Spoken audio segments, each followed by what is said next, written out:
माँ माटी और मानुष का नारा देकर वामपंथ का किला ढहाने वाली ममता बनर्जी के बंगाल में चुनावी बिगुल बज चुका है और इसी बिगुल ने ममता बनर्जी की टेंशन बढ़ा दी है। बिहार जीत से गदगद पीएम मोदी ने भी बंगाल पर अपनी नजरें टेढ़ी कर ली। पीएम मोदी ने 15 साल से सत्ता पर काबिज ममता बनर्जी के किले को ढहाने की पूरी तैयारी कर ली। इसकी झलक समय पर पीएम मोदी के भाषणों से भी साफ दिखाई दी। कुछ दिनों पहले ही पीएम मोदी ने असम और बंगाल के चुनाव एजेंडों को एक साथ साधा। असम से कई योजनाओं की सौगात देने के बाद प्रधानमंत्री बंगाल पहुंचे तो बांग्लादेशी घुसपैठ, भ्रष्टाचार, महिलाओं पर अत्याचार के मुद्दे पर ममता बनर्जी सरकार पर उनके निशाने आई। उन्होंने कहा, घुसपैठियों को रोकना है तो पहले बंगाल से ममता सरकार को हटाना होगा। बंगाल से टीएमसी के महाजंगल राज का जाना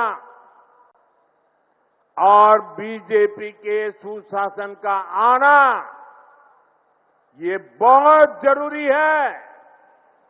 इसके लिए ईश्वर चंद्र विद्यासागर जी के बताए रास्ते पर चलना होगा।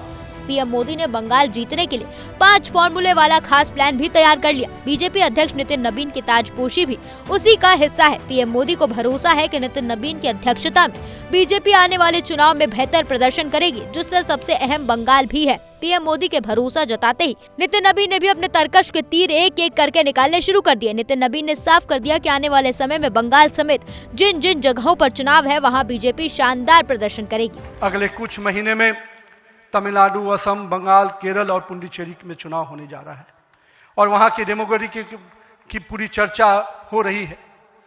किस प्रकार से बदले हुए डेमोग्राफी में वहाँ चीजें बदल रही हैं और हमारे लिए अपने आप में एक चुनौती है, लेकिन हम पूरी तरह से आश्वस्त हैं कि भाजपा का कार्यकर्ता अपने संघर्ष और परिश्रम के बल पर इन 5 राज्यों में सशक्त भाजपा का नेतृत्व प्रदान करने जाएगा। फिलहाल प्रधानमंत्री नरेंद्र मोदी के एजेंडे में बंगाल है। ऐसे में पीएम मोदी ममता बनर्जी पर हमले का कोई भी मौका नहीं छोड़ना चाहते।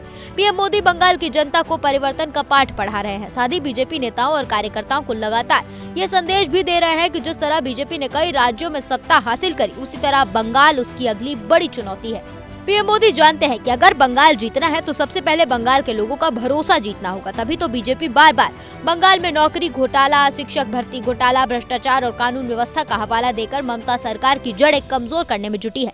नरेंद्र मोदी बंगाल को हल्के में नहीं ले रहे, क्योंकि बीजेपी के लिए ये सिर्फ चुनाव नहीं, मिशन बंगाल है, जिसके लिए पीएम मोदी और उनकी टीम ने 5 पॉइंट वाला बंगाल जीतो फॉर्मूला तैयार किया है, जिसमें कट्टर हिंदुत्व, महिलाएं, घुसपैठ, युवाओं को रोजगार और भ्रष्टाचार पर लगाम कसना जैसे मुद्दे शामिल हैं। पीएम मोदी जानते हैं बंगाल भावना से जीतता है और वो उसी भावना पर वार कर रहे हैं।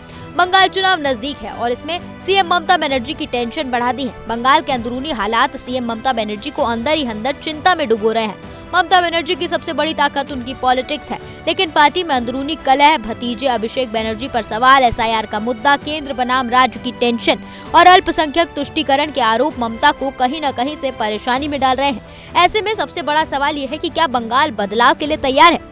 2026 का बंगाल चुनाव सिर्फ सत्ता की लड़ाई नहीं, ये पहचान की लड़ाई है, नेतृत्व की परीक्षा है और मोदी बनाम ममता का फाइनल राउंड है। आज ममता सत्ता में है, दूसरी तरफ पीएम मोदी बंगाल जीतने का सपना संजोए बैठे हैं। सवाल यही कि क्या बंगाल में चलेगा मोदी का जादू या दीदी फिर से कमबैक करेंगे, क्योंकि बंगाल सिर्फ राज्य नहीं, एक विचार है, एक संस्कृति, एक सियासी प्रयोगशाला है। लेकिन इतिहास गवाह है, जब बंगाल बदलता है तो देश की राजनीति बदल जाती है।